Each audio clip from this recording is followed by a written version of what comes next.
I want to make a wheelbarrow, so I'm taking this arrow sign from Dollar Tree and I'm removing the jute hanger and the staples and tag, and I give it a good sanding where the staples have been.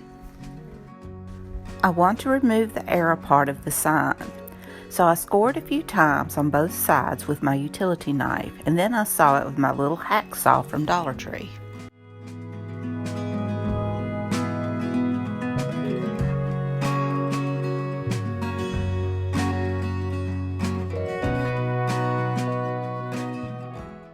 I had to give myself some leverage, but I finally got it sawed in two, and I sanded the cut parts. I'm going to use these rulers to make the sides of my wheelbarrow, and I lay them down on the wooden plank to get an idea where I want to lay them. I measure in 3/4 of an inch and draw a line from that point to the corner of that same side.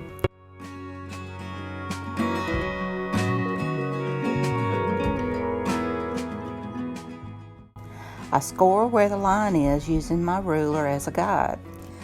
And I score, and I score, and I score.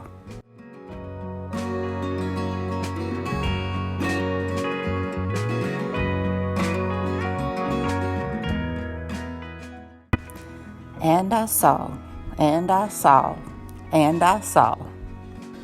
Unfortunately, because of the length of the wood and the angle of the wood, I couldn't use my miter box, so I had to do it the hard way. And what seems like 3 hours later, I finally get it cut piece by piece and bit by bit. It really didn't take that long, but it seemed like it. And now I get to do the other side.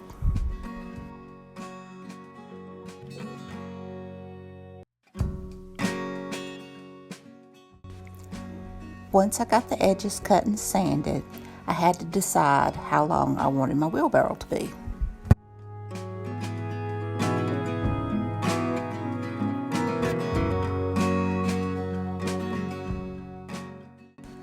Once I decided, I cut off that edge.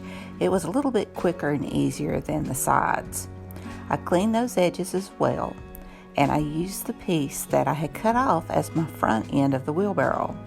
I only had to trim it down a little to make it flush with the sides. It was a little harder since I was going against the grain, but with perseverance I finally got it cut.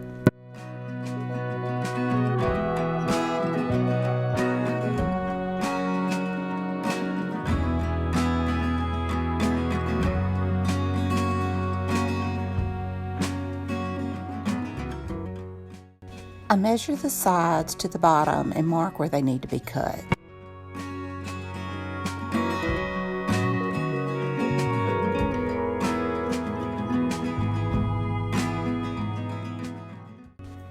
And yippee, I get to use my miter box.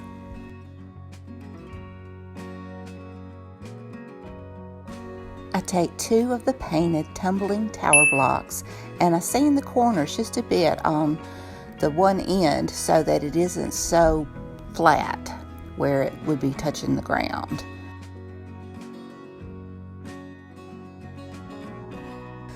I glue my sides and front to the bottom of my wheelbarrow.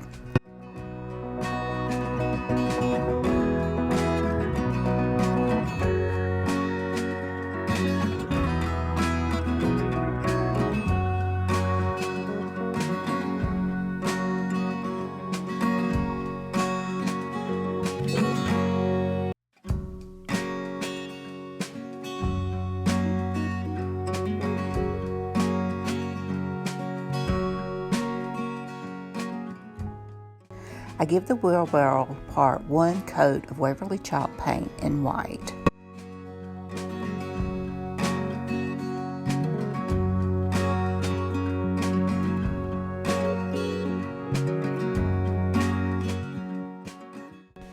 I use Waverly antiquing wax on the 2 dowels that'll be the handles, and I paint it on and then I wipe it off with a paper towel.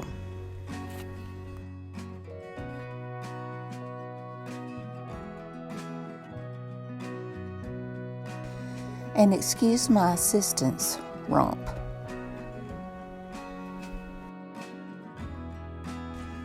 I thought and thought about what I could use for a tire. I even cut down a circle in foam core, but when I was looking through a box, I found this Tealight candle.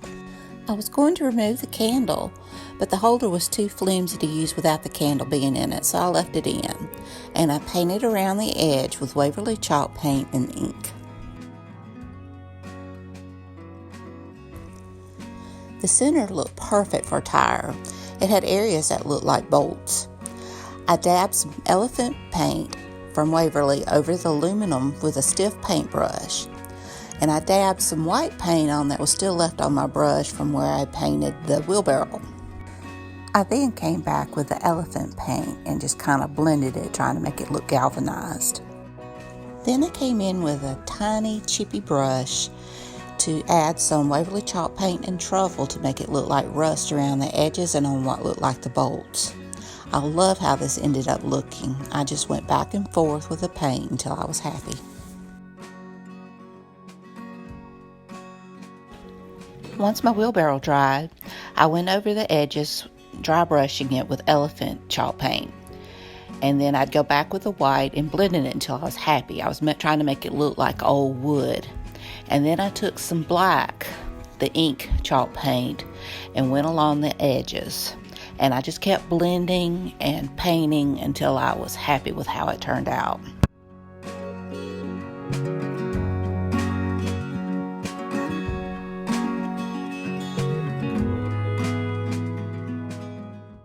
I glued my handles onto my wheelbarrow.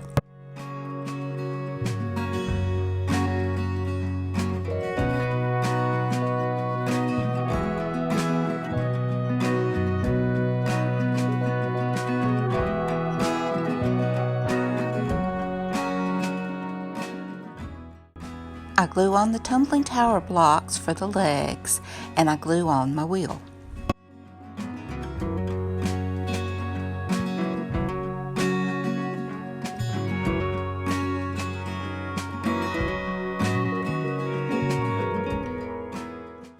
I'm really loving how this is turning out.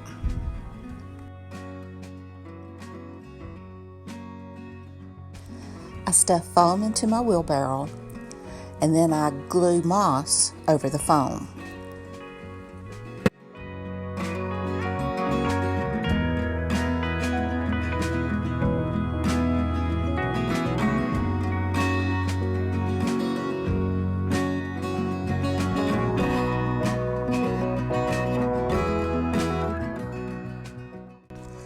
I decided to go ahead and paint the candle part black. It's going to be in the back, but I just thought it looked better. I cut down some hydrangea flowers I got from the Dollar Tree. They are beautiful. I add them to the moss-covered styrofoam.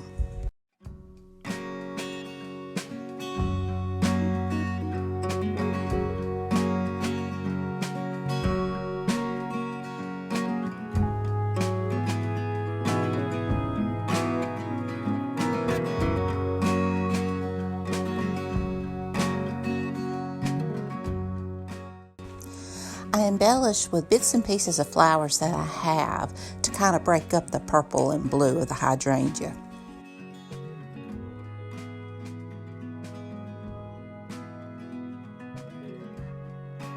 I use one of the chalkboard tags from Dollar Tree, and I decide to make a sign using another dowel. I write flowers 25 cents and glue the tag to the dowel and add it to my cart.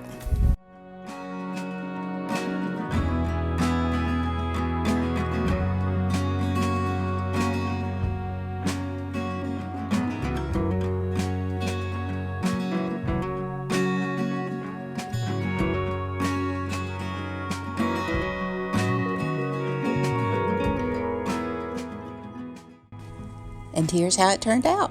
I'm kind of proud of it. I questioned my sanity when I was cutting the bottom of the cart, but it all worked out. Perseverance helps when you're crafting.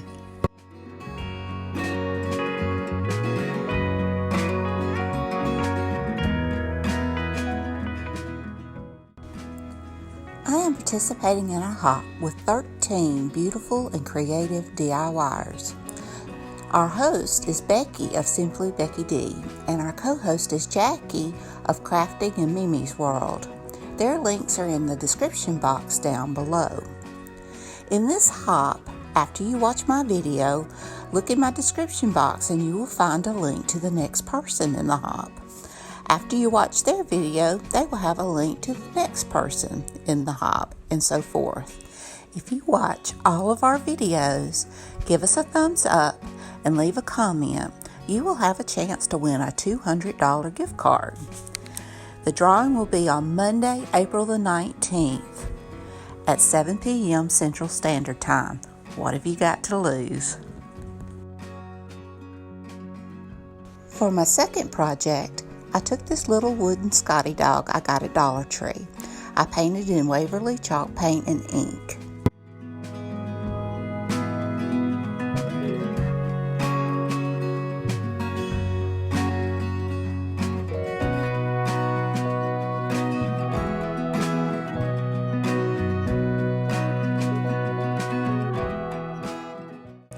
I used Waverly antiquing wax on the bottom stand part, and I painted the wax on, and then I just wiped it off using a paper towel.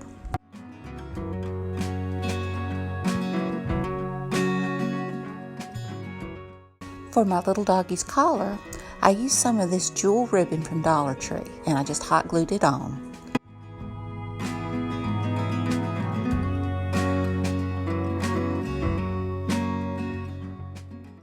I cut apart some white hydrangeas and hot glued them all along the wooden base.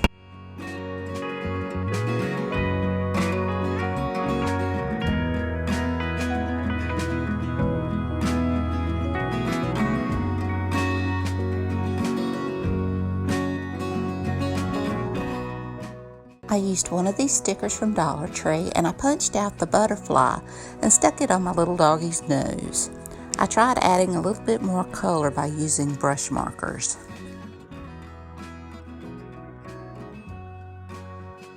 I added a few little picks of purple flowers to break up the white.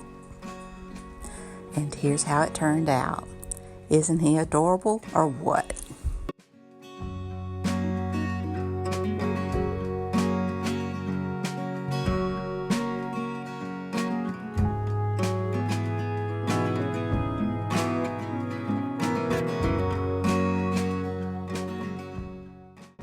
For my third and final project, I take this bucket I had gotten at Dollar Tree and I painted it in Waverly chalk paint and moss. It took about 2 coats and I really love this color. I left the jute on the bucket because I think the jute and the moss color was very pretty together. And I also made sure to paint along the very edge of the top of my bucket.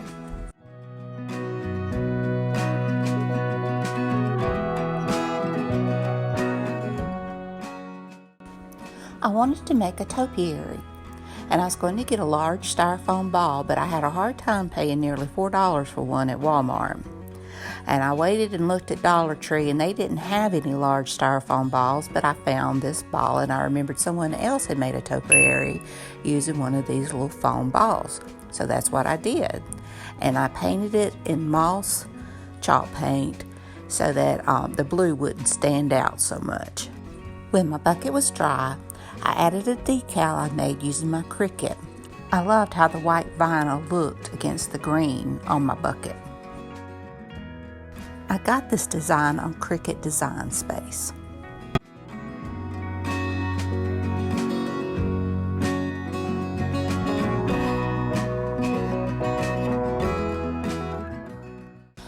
I added rocks to weigh down the bottom of my bucket, and I added foam to my bucket.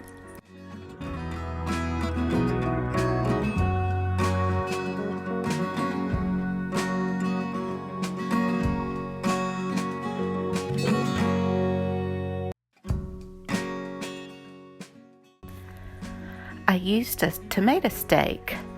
It was kind of green and chippy looking for my pole for my topiary. I added the ball to the top of it, and I did hot glue it. I just didn't show it. And I take this garland from Dollar Tree and I wrap it up and back down the pole. I started adding some boxwood greenery I got from Amazon, and I just sporadically started placing it around the ball. I have to admit, I wondered here if I had bit off more than I could chew. It was looking pretty rough at the time, but I persevered. I started adding some eucalyptus leaves that I had also gotten from Amazon, filling in the holes.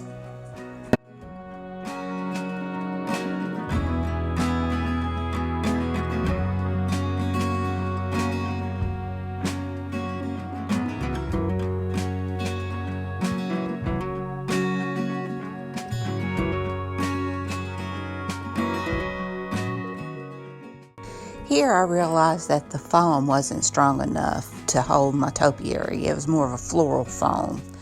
So I cut down this big block of styrofoam that I had, and I covered it with moss, and I added my topiary back in, and it worked a lot better.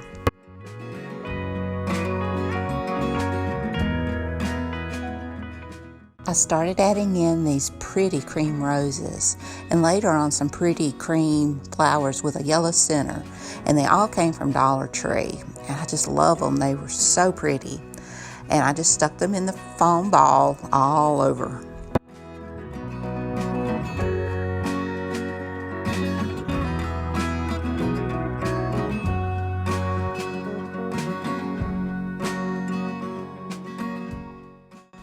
Now I'm adding in these beautiful green hydrangeas I also got at Dollar Tree. I tell you, Dollar Tree's florals are gorgeous, and these were so pretty.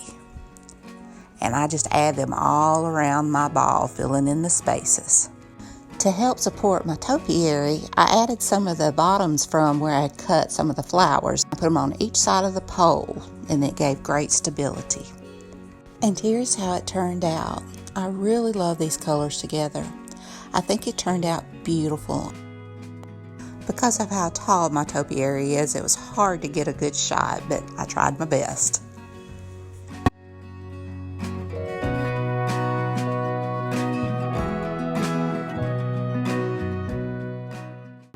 And here are all my projects together.